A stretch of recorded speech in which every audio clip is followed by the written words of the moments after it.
Welcome back to this week's Real Country File. This week coming up, Stephen visits a small boy that's been making wooden Christmas trees out of pallets to raise money and awareness of Lyme disease in the UK. So we're going to have a report from Stephen now about that. Actually, no, we'll have a little summary of last week's tractor run. So the Christmas convoy tractor run around Liverpool was last Sunday. Anyway, we're a week on now. We've raised over £70,000 now, which is absolutely amazing. But to be honest, we're still going to put the link under this video if anyone can afford to give anything, because I really wanted to raise 100,000. Trying to raise 3 million for a new ward.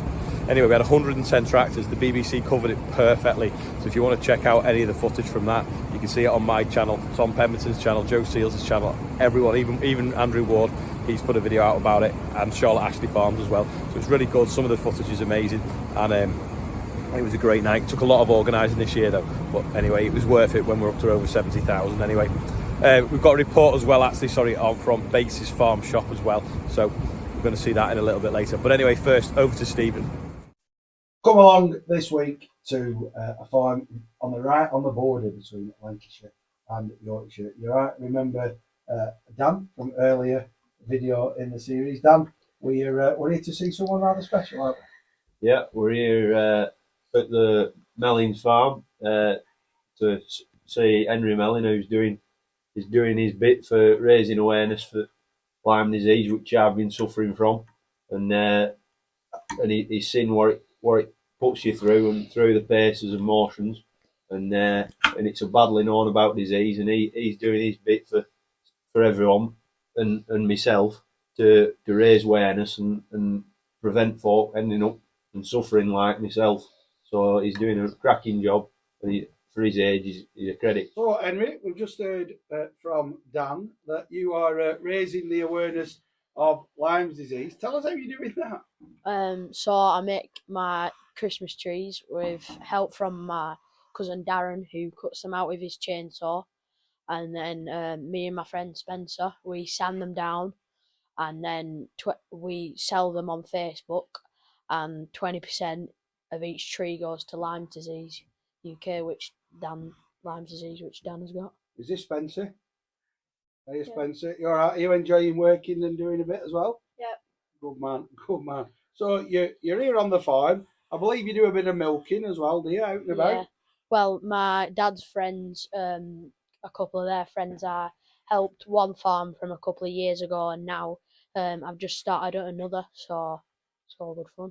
Okay, so farming's in your blood, and you know just how much from Dan, just the whole Lyme's disease and what impact that can have on somebody.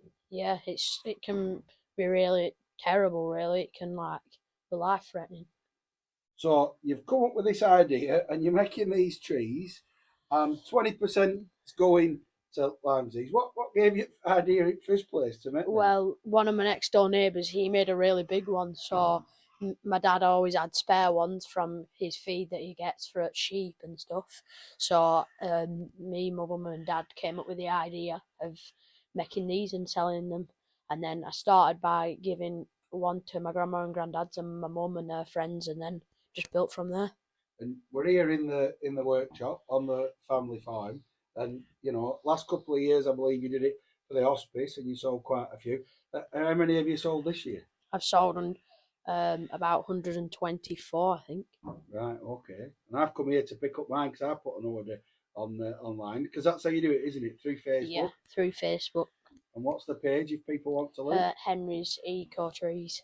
Henry's Eco Trees. Well done. You must be really proud of him there and what he's achieved, what he's doing. Yeah, no, like you say, there's not many lads at their age that are doing the hustle. You know, he's a typical Del boy already. You know, and like you say, just shows where he's heading, and he's doing his bit at a young age. You know, like you say, everyone should be proud of him, and no, he's doing really well. Especially like you say, for those folk with Lyme disease. You know, he's flying the flag.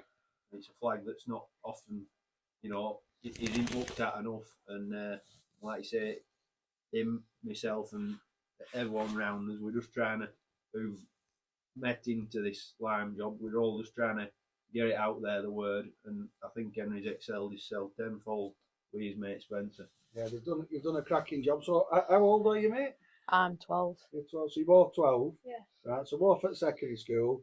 You could be on your Xbox or your PlayStations at night, but you're on the sander instead. I love it. What do you do with the offcuts when you?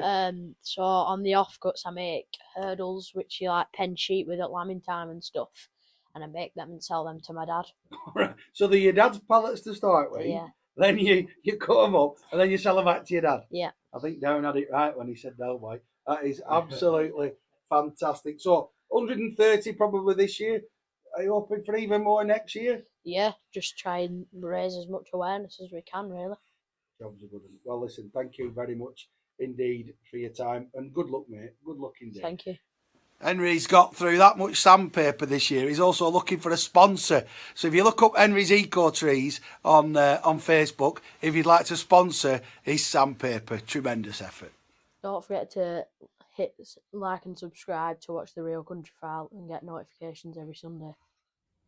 Well, thanks very much for that, Stephen, and brilliant job, Henry. Well done.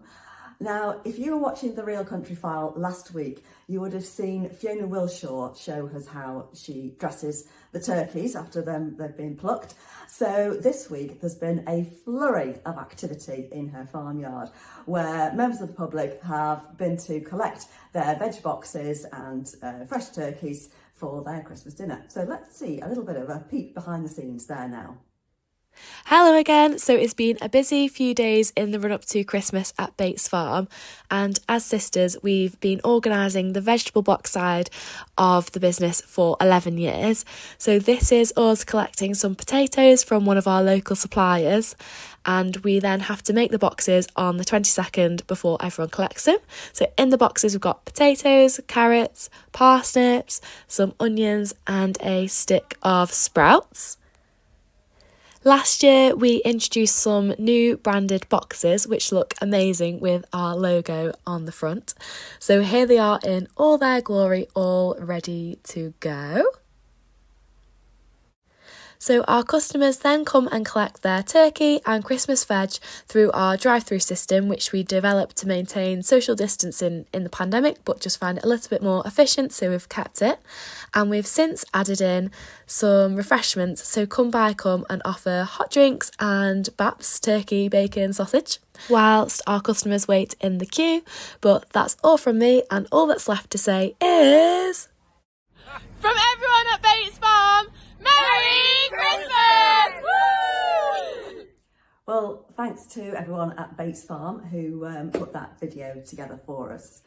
Now, I don't know whether you've been watching our videos on The Real Country File since we started back in May, or whether you're new to the channel, but whatever your Christmas season involves, if you have a little bit of spare time, then why not catch up with any episodes that you might not have seen so far. We've done one every single week since we started in May. So here's a little bit of a snippet to tempt you to look at some of the previous episodes that we've had. We've got the fast track here now. We've got a load of young farmers and we're going to see how many we can fit in the tractor cab. So it's the Young Farmers Tractor Cab Challenge. So on your marks, get set, go. You've got to be able to shut the doors. We're at the seaside in Lytham St Anne's. It's currently raining. Tom is not a happy man. I'm not happy at all. Right, so one of the guests at today's event is a massive farming celebrity. Just introduce yourself, please. I'm Gareth Wynne-Jones. I'm a hill farmer from Llanfairpwllgwyngyllgogerychwr in North Wales, and I'm down here, down to earth, doing a little bit of social media work and living the dream. This week I have been across to the Association of Professional Foresters show, the APF 2022, down at the Ragley Estate in the Midlands. It's driven by solar completely. It's got 4 batteries on it. It's able to charge those batteries through the day so it can run through the night. Avian influenza, bird flu is having a devastating effect on farms all across the UK, and it's come to a head this week on one farm in particular in Lancashire. As always, if anyone has any stories or wants to send any content in or anything like that to The Real Country File, get in touch and we can get it in the next episode or the next one after that, or whichever. I'll just take this opportunity now to wish you all a Merry Christmas from everyone at The Real Country File. I think we're over 6 months in now. It's starting to gather a bit of momentum now. We really would like some more content from all over the country though that we can add in, so if you have some, like I say, get in touch. Anyway, that's it for this week, and we'll see you all next week. Thanks for watching.